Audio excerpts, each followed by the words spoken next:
Hello बच्चों, पहला chapter बड़े आसानी से बीत गया ना। अच्छा भी लगा होगा आप लोगों को। अब दूसरा चैप्टर पढ़ाते हैं। नाम है वर्ग तथा वर्गमूल, स्क्वायर एंड स्क्वायर रूट है। उसका पहला सवाल है। ज़्यादा इधर उधर की बातें नहीं करते, सीधा क्वेश्चन टू क्वेश्चन बात करते हैं। ठीक है। 75 का स्क्वायर करना है, इसका मान ज्ञात करना। आपको बता दें कि जब भी लास्ट में 5 वाली संख्या हो तो इसको सीधा सीधा 25 लिख दिया करो। यहाँ पे कुछ नहीं करना है।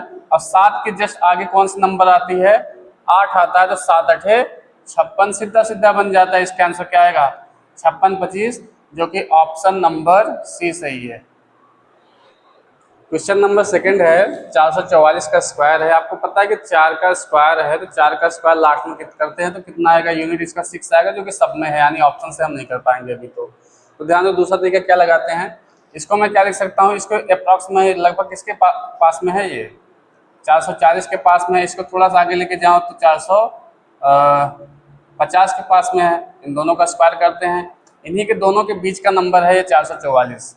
अब करते हैं, जीरो को छोड़ते हैं तो 44 का स्क्वायर करते हैं, 4 का स्क्वायर करते हैं, 4 चौक 16 बनेगा। और सबका गुणा करो, 4 चौक 16 दूनी 32, और 32 है 33 के 3 हाथ लगाए, 4 चौक 16 16 3 19, और एक जीरो, तो इसका डबल जीरो कर लो। एक जीरो है तो डबल जीरो कर लो। इसका अभी हमने बताया कि 5 का 25 लिख दो, और 4 के आगे 5 आता है, 4 पंजा 20, और एक जीरो का डबल जीरो कर लो। यानी इन्हीं दोनों के बीच का ही इसका स्क्वायर बनेगा। अब देखो इसमें से कौन सा है जो इसके बीच का है? 19 319 19 71 36 सही है ना। ऑप्शन नंबर सी सही है। ठीक है। क्वेश्चन नंबर थर्ड का रहा है कि निम्न में से किसका इकाई अंक सम होगा। तो ध्यान दीजिएगा, इकाई अंक सम उसी का आता है जिसका हमको स्क्वायर करना हो, जिसके इकाई का अंक सम हो। तो आप देख पा रहे हो यहाँ पे 2 है जो कि सम है, इसका स्क्वायर करेंगे तो सम ही आएगा। 3 विषम है, स्क्वायर करोगे तो विषम आएगा। 5 और 7 का भी स्क्वायर आप करते हो तो विषम ही आएगा। यानी देखने में पता चल रहा है कि ये 52 यानी 52 जो है, इसका अगर हम स्क्वायर करते हैं तो इसका इकाई अंक क्या आएगा? सम आएगा। देखो, नवोदय के एग्जाम में जो 35 क्वेश्चन आने वाले हैं, उस 35 क्वेश्चन मैथ में लगभग 15 क्वेश्चन ऐसे होते हैं जो आप ऑप्शन बेस पे कर सकते हो। बस आपकी थिंकिंग जबरदस्त होनी चाहिए। आपको पता है कि 3 का स्क्वायर करते तो लास्ट में 9 बनेगा। अच्छा, मैं देख पा रहा हूँ कि सभी ऑप्शन में क्या है? 9 है। तो इस प्रकार से नहीं कर सकते। दूसरा तरीका क्या इस्तेमाल कर सकते हैं? अगर 0.2 अंक पे लगा है तो इसका स्क्वायर हमेशा 4 अंक पे लगता है। अब चेक करते हैं किस पे 4 अंक पे है। आप देख पा रहे हो यहाँ 4 अंक पे है, यहाँ 3 अंक पे है, यहाँ कितने अंक पे लग गया है? 5 अंक पे, और यहाँ 2 अंक पे लगा है। स्क्वायर दशमलव का हमेशा अगर 2 अंक पे है तो 4 अंक पे लगेगा, यानी ऑप्शन नंबर ए सही है। सवाल लगाने की आवश्यकता नहीं है यहाँ पे। ध्यान दीजिए, क्वेश्चन नंबर 5 का रहा है इस प्रकार का नंबर, इसका वर्गमूल यानी स्क्वायर रूट निकालना है। आपको पता है अगर कोई नंबर का लास्ट में 5 है तो इसका लास्ट का 5 ही आता है। ठीक है। इसका मतलब ऑप्शन नंबर बी तो नहीं होगा, क्योंकि यहाँ पे 4 आ रहा है। और मैं देख रहा हूँ कि 3 ऑप्शन ऐसे हैं जिसमें कि 5 आ रहा है। और आपको पता है कि अगर दशमलव का 6 अंक पे है तो इसका वर्गमूल 3 अंक पे बनता है। तो यहाँ पे भी दशमलव का 3 अंक, यहाँ पे भी दशमलव का 3 अंक, यहाँ पे भी दशमलव का 3 अंक, यानी ये सब फॉलो नहीं कर पा रहा है। तो चलो ठीक है, इसको हम सॉल्व करके देख लेते हैं ना। आपको पता है कि वर्गमूल सॉल्व करने का तरीका क्या है इसका? क्लास 8 में आप पढ़े आराम से। लिखते हैं 0.05 5 2 2 5 है, 2 2 का पेयर बनाते हैं ना। 2 2 का पेयर बनाते हैं, यहाँ से 2 पेयर, यहाँ से 2 पेयर, यहाँ से 2 पेयर। अब ध्यान दो, सीधा सीधा 5 को काटना है, दशमलव लिखते हैं यहाँ पे। अब हम शुरू करते हैं 2 से ना। 2 दुइयां 4 आएगा, और इस यहाँ से घट के कितना आएगा? 1। यहाँ इस वाले साइड को क्या करते हैं? जोड़ देते हैं ना। 2 2 4। अच्छा, मैं क्या देख पा रहा हूँ कि शुरुआत ही 0.2 से हो रही है। आगे सवाल लगाने की जरूरत नहीं है। ऑप्शन नंबर डी है जो दशमलव के बाद 2 से शुरू हो रहा है। बात खत्म। ठीक है। क्वेश्चन नंबर 6 कह रहा है, नंबर है 28 62 25 का वर्गमूल होगा। अभी मैंने आपको बताया कि लास्ट में 5 है तो 5 पे आता है। ठीक है। अगर अगर कोई नंबर 6 अंक का है तो इसका वर्गमूल 3 अंक का बनेगा। मैं देख रहा हूँ कि सब में 5 है और सभी 3 अंक के दिए हैं, तो इस प्रकार से नहीं मैं चेक कर पा रहा हूँ। तो चलो मैं सॉल्व करता हूँ इसको ना। ठीक है। आपको पता है कि इस प्रकार से इसका स्ट्रक्चर बनाते हैं। 28 62 और 25 लिखते हैं, शुरुआत से 2 2 का पेयर बनाते हैं। यहाँ 28 से 28 को काटना है तो 2 ऐसा नंबर लो, 5 55 25 तक हो गया। अच्छा, मैं क्या देख पा रहा हूँ, यहाँ 5 से शुरू हो रही है। ऐसे कोई नंबर जो 5 से शुरू है, यही ऑप्शन नंबर डी इसका सही होगा। बात खत्म, आगे लगाने की जरूरत नहीं है। क्वेश्चन नंबर 7 हम देख पा रहे हैं कि इसका रूप दिख रहा है, फार्मूला बन रहा है ना। ये एक फार्मूला जैसा दिख रहा है। फार्मूला इसका क्या है? ए स्क्वायर माइनस बी स्क्वायर, ये फार्मूला क्या होता है, पहले ब्रैकेट में ए प्लस बी और दूसरे ब्रैकेट में ए माइनस बी, इसी रूप का स्ट्रक्चर है। चलो ठीक है, करते हैं। पहले ब्रैकेट में ए प्लस बी यानी 56 प्लस 55 करते हैं, और दूसरे ब्रैकेट में ए माइनस बी यानी 56 माइनस क्या करते हैं, 55 करते हैं। इन दोनों को जोड़ते हैं तो 6 5 11 और 5 5 10 1 हासिल 11, और यहाँ से घटाते हैं तो गुणा क्या आएगा, 1 आएगा। और 1 में किसी नंबर का गुणा कर लो तो यही आने वाला है, ठीक है। तो ऑप्शन नंबर इसका ए क्या है, सही है। क्वेश्चन नंबर 8, मैं देख पा रहा हूँ कि ये भी फार्मूला को मैच कर रहा है। अभी मैंने फार्मूला को आपको बताया ना, क्या है फार्मूला इन दोनों को अगर मैं सॉल्व करूँ तो पहले ब्रैकेट में ए प्लस बी यानी 65 प्लस 64, और दूसरे ब्रैकेट में ए माइनस बी यानी 65 माइनस 64, और प्लस में क्या, एक स्क्वायर, एक का स्क्वायर क्या हो जाता है, एक ही हो जाता है। तो यहाँ से जोड़ते हैं इसको, 6 5 4 9 होगा और 6 6 12 होगा, और यहाँ से क्या बचेगा, एक में 129 का गुणा करेंगे तो वही आने वाला है, आगे एक बचेगा, एक है आपका। इसको सॉल्व करते हैं कितना आएगा, 130 130 आएगा, जो कि ऑप्शन नंबर ए सही है आपका। देखो वर्गमूल के सवाल हैं, पूर्ण वर्ग संख्या है, बताना है आपको। किसी भी अगर नंबर के लास्ट में अगर 7 आ जाए तो पहली चीज वो पूर्ण वर्ग नहीं होती है, यानी ये आपका पूर्ण वर्ग नहीं है। दूसरा है, पूर्ण वर्ग बनाने के लिए अगर 0 लास्ट में आ रहे हैं तो उनका सम होना बहुत आवश्यक है, यानी 3 0 आपका पूर्ण वर्ग नहीं बनाएगा। ऑप्शन नंबर ए भी क्या है, बी भी गलत है। बात करते हैं 36 की। यहाँ देखो डबल 0 है, ये बना रहा है आपका पेयर। अब 36 को देखते हैं, क्या 36 पेयर स्क्वायर होता है क्या किसी का, तो 6 4 36, ये बन जाएगा आपका। ऑप्शन नंबर सी है, सही है। यहाँ देखो 3 0 है जो कि पेयर नहीं बना रहा है। 10, क्वेश्चन नंबर 10, पूर्ण वर्ग आपको नहीं बताना है कि कौन सी संख्या इसमें से पूर्ण वर्ग नहीं है। पूर्ण वर्ग फाइंड आउट करने का हमने तरीका आपको बताया ना, अगर लास्ट में 0 है तो पेयर होना चाहिए।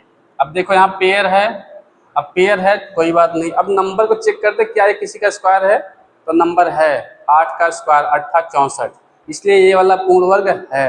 अब बताना है कि जो नहीं है, ध्यान देना, यहाँ डबल 0 पेयर में है। अब पेयर में जब है तो नंबर को चेक करेंगे, 125 क्या किसी का स्क्वायर बनता है, 125 किसी का स्क्वायर नहीं है, इसलिए ऑप्शन नंबर बी आपका सही होगा। अब चेक कर लेते थोड़ा सा आगे ना, देखो यहाँ देखो 2 पेयर है कि नहीं। अब नंबर को चेक करते हैं, 9 3 का स्क्वायर होता है, इसका मतलब ये वाला पूर्ण वर्ग आपका है।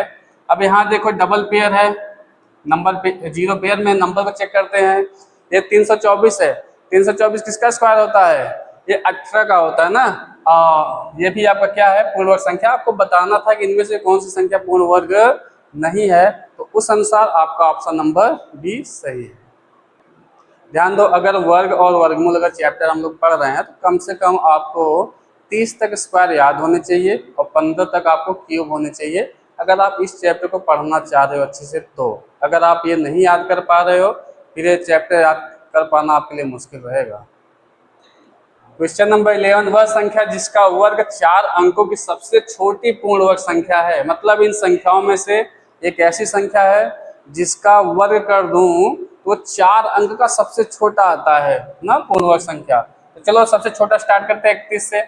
31 का अगर मैं स्क्वायर कर लूँ तो आपको पता है 1 का स्क्वायर करोगे तो आप 1 आएगा, 3 1 का 3 और 3 दूना 6 आएगा, और फिर 3 का स्क्वायर करना है, 3 3 का 9 आएगा, 961। ये तो 3 अंक का रहा, इसलिए सही नहीं है ना। 32 का स्क्वायर करते हैं, आप देखो मेरे साथ कि स्क्वायर करते कैसे, सीख लो।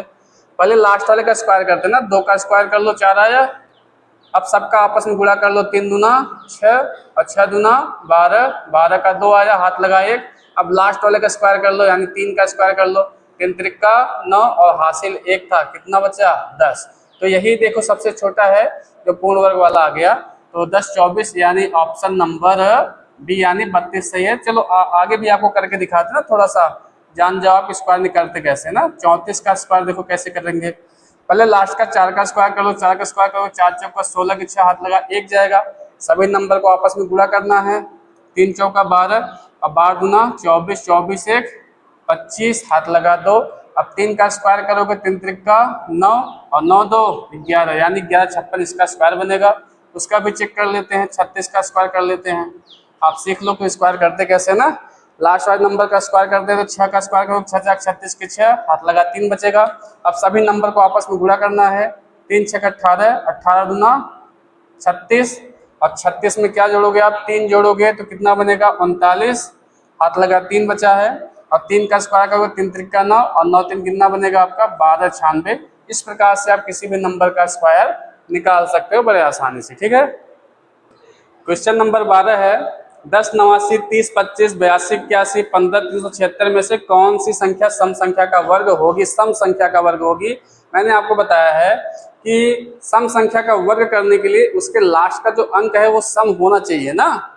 तो ध्यान दो, ये देखो 9 जो कि विषम है, ये भी विषम है, एक ये भी विषम है, तो यहाँ पे 6 इकलौता ऐसा है जो कि सम है, तो इसके लिए इसका ऑप्शन यही डी सही होगा ना। बहुत सारे सवाल को लगाया नहीं जाता, बस थोड़ा समझ के किया जाता है। ठीक है, ध्यान दो, क्वेश्चन नंबर 13 11 का अगर मैं स्क्वायर कर दूं तो कितना आएगा 121, माइनस इसमें से क्या घटाना है, इसका स्क्वायर करते हो तो आएगा 1.21, माइनस इसका स्क्वायर करते हो तो ये 4 अंक पे दशमलव आएगा, ध्यान देना 0.0121 यही आएगा। अच्छा, मैं क्या देख पा रहा हूँ कि 121 में से दशमलव में से यही एक ही है जो निकल रहा है, बाकी चीजें तो बहुत छोटी है जो निकल रही है ना। यानी 121 में से एक निकाल दो तो क्या बचेगा 120 बचेगा, और दशमलव की बाद वाली संख्याएं भी घट रही है तो थोड़ा सा घटेगा, तो 119 के आसपास आएगा आंसर। देखो किसमें सही है, यही ऑप्शन नंबर ए है जो 119 के आसपास आ रहा है। सवाल को घटाने की आवश्यकता नहीं थी, आपको मेंटली थिंकिंग की आवश्यकता थी सवाल में। क्वेश्चन नंबर 14 नीचे दी गई 4 संख्याओं में से कौन सी पूर्ण वर्ग संख्या है। पूर्ण वर्ग संख्या ध्यान दो, मैंने क्या बताया है कि लास्ट में अगर किसी के लास्ट में अगर 7 आ जाए तो पूर्ण वर्ग संख्या नहीं है। ठीक है, ये मैं बता रखा हूँ। अब एक चीज और भी याद कर लो कि किसी भी नंबर के लास्ट में अगर 8 आ जाए तो ये पूर्ण वर्ग संख्या नहीं है ना। ठीक है, और ध्यान दो, अब मैंने कहा था लास्ट में अगर 0 आता है तो हमेशा पेयर में होने चाहिए, जो कि पेयर में है नहीं, इसका मतलब ये भी पूर्ण वर्ग संख्या नहीं है। अब देखो क्या ये पेयर में है, यहाँ से पेयर बना, यहाँ से पेयर बना, अब यहाँ से पेयर बना। फिर अब हम चेक करते हैं गिनती को, क्या क्या नंबर पूर्ण वर्ग संख्या है कि नहीं। एक आपको पता है एक का एक पूर्ण वर्ग संख्या है, एक का एक ही होता है। ठीक है, तो इस प्रकार से देखा जाए तो ऑप्शन नंबर आपका ए सही होगा। थोड़ा सा और भी बात कर लेते हैं, आप याद कर लीजिएगा। किसी भी नंबर के लास्ट में अगर 2 आ जाए और क्या आ जाए 3 आ जाए और क्या आ जाए 7 आ जाए और आ जाए 8, तो ध्यान दो आप यार इस बात को याद कर लो, अगर ये नंबर आते हैं किसी भी नंबर के लास्ट में तो पूर्ण वर्ग संख्या नहीं होगी। नंबर 15 2 अंकों की बड़ी से बड़ी संख्या ज्ञात करो। जो पूर्ण वर्ग हो ना, 2 अंकों की बड़ी से बड़ी संख्या आपका 81 ही है। इससे अगर बड़ी आप जाते हो जैसे 9 का स्क्वायर होगा तो 81 बनेगा, और इसके ऊपर जाते हो तो 10 हो जाएगा ना, 10 का स्क्वायर ये 100 हो जाएगा, 3 अंक का हो जाएगा। इसलिए इससे 3 अंक से बड़ा, 3 अंक से पहले क्या आएगा 81, जो कि सबसे बड़ी क्या है 2 अंकों की पूर्ण वर्ग संख्या है ना। क्वेश्चन नंबर 16 29 81 16 के वर्गमूल में अंकों की संख्या कितनी होगी ना। आप एक चीज याद कर लो कि अगर कोई नंबर 6 अंक का है तो उसका वर्गमूल हमेशा 3 अंक का बनेगा। अब कोई संख्या अगर 5 अंक का है तो उसका भी वर्गमूल हमेशा 3 अंक का बनेगा। और कोई संख्या अगर 4 अंक का है या 3 अंक का है तो उसका वर्गमूल हमेशा 2 अंक का बनेगा। और कोई संख्या अगर 1 अंक का है या 2 अंक का है तो उसका वर्गमूल हमेशा 1 अंक का बनेगा। ये चीजें आप याद कर लो। ठीक, ध्यान दो, ये क्वेश्चन नंबर 17 सवाल है। पहली चीज आप याद रखना कि आपको क्वेश्चन को नोट नहीं करना है, क्वेश्चन आपके पास लिखा हुआ है, अगर आप क्वेश्चन को नोट करते हो तो आपकी समय की बर्बादी होगी। आपको पता है एग्जाम हॉल में आपके पास समय बहुत कम रहेगा। तो थिंकिंग क्या है आपकी, मैं आपको बता रखा हूँ ए स्क्वायर माइनस बी स्क्वायर, यानी पहले ब्रैकेट में ए प्लस बी, पहले ब्रैकेट में ए प्लस बी, यानी 65 और 60 को मैं जोड़ू तो कितना आएगा 125 गुणा, दूसरे ब्रैकेट में a माइनस बी, यानी 65 में से मैं 60 घटा दूं तो कितना आने वाला है 5। आगे आते हैं, ठीक उसी प्रकार से 55 में 50 जोड़ते हैं कितना बनेगा 105 बनेगा आपका। और गुणे में 55 में से 50 निकालते हैं कितना बचेगा 5 है। और आगे गुणे में क्या है यक्स है, और यक्स की ही वैल्यू आपको क्या करनी है फाइंड आउट करनी है। आपको पता है कि 5 से 5 मैं यहाँ से काट सकता हूँ, यक्स निकालना है तो बाकी नंबर यहाँ नीचे आएगा 125 बटे 105 बराबर यक्स। क्या मैं इसको काट सकता हूँ तो ये 5 से कटेगा, 5 दूना 10, 5 पचे 25 और 5 दूना 10, 5 एक्का 5, ये वैल्यू किसकी आई यक्स की। जो ऑप्शन नंबर सी आपका सही है। बात क्वेश्चन नंबर 18 आपका ध्यान दो, 12 है, ऐसे लिखते हैं ना 12, और 324 किसका होता है, 18 का। आप ऐसे करते तो आपका समय बचेगा। प्लस 144 भी किसका होता है, 12 का होता है, और यहाँ नीचे 18 लिखा है। आप देख रहे हो दो चीजें एक जैसी है, दो आपस में जुड़ रही है, तो कितना हो जाएगा, 2 हो जाएगा, 2 गुणे 12/18 हो जाएगा। 2 से काट लो, 2 9 18, अभी भी कट रहा है, 3 से कटेगा, 3 चौका 12 और 3 त्रिका 9, 4/3, जो ऑप्शन नंबर आपका बी सही है। 19 दे रहा है, 48 रूट में x है, ये रूट में x कितना है, 48 है, ये रूट में x कितना है, 32 है, तो दोनों को जोड़ते हैं कितना हुआ, 8 2 10 हुआ, और 4 3 7 और 1 8 हो गया। रूट में x बराबर 320, x की वैल्यू निकालनी है, तो 0 से 0 कैंसिल, और 8 3 24, 8 चौक 32, इसकी जगह कितना आया 4, यानी रूट में x बराबर 4। हमको x निकालना है, तो अगर मैं स्क्वायरिंग बोथ साइड दोनों पक्षों का वर्ग कर दूं तो यहाँ से ये रूट हट जाएगा, और इधर का स्क्वायर करते हैं 4 का स्क्वायर 4, जो क्या बनेगा 16 बनेगा, जो कि ऑप्शन नंबर डी फॉर देव सेना। क्वेश्चन नंबर 20 मैं देख पा रहा हूँ कि कुछ इस प्रकार से सवाल है। आपको पता है पहला काम आपका करना है कि रूट कैसे हटे, ठीक है। तो रूट कैसे हटेगा, स्क्वायरिंग बोथ साइड करते हैं, दोनों पक्षों का वर्ग करते हैं तो रूट हट जाएगा, दोनों पक्षों का वर्ग करेंगे तो इधर का रूट हट जाएगा, ठीक है। ये बनेगा आपका 64.32 बटे x, और यहाँ तो रूट हट गया, और यहाँ तो स्क्वायर करेगा तो 4 का स्क्वायर करते हैं तो कितना आएगा 16। अब आप क्या देख पा रहे हो, x को उधर लेके जाओ, 16 को नीचे लेके आओ, क्योंकि x की वैल्यू है एक क्रॉस मल्टीप्लाई होता है, ठीक है। तो आप देख सकते हो 64.32 बटे नीचे आएगा कितना आएगा 16 आएगा, उधर कितना गया x गया 16 से, मैं इसको काटता हूँ, ध्यान देना, 16 चौका 64, 16 चौका 64। एक चीज ध्यान देना, जब कोई नंबर पूरा कट जाए और उसके बाद सीधा 2 नंबर काटना हो तो 0 लगा के काटते हैं, और 16 दूना 32 बराबर x, जो कि ऑप्शन नंबर कौन सा सही है, सी।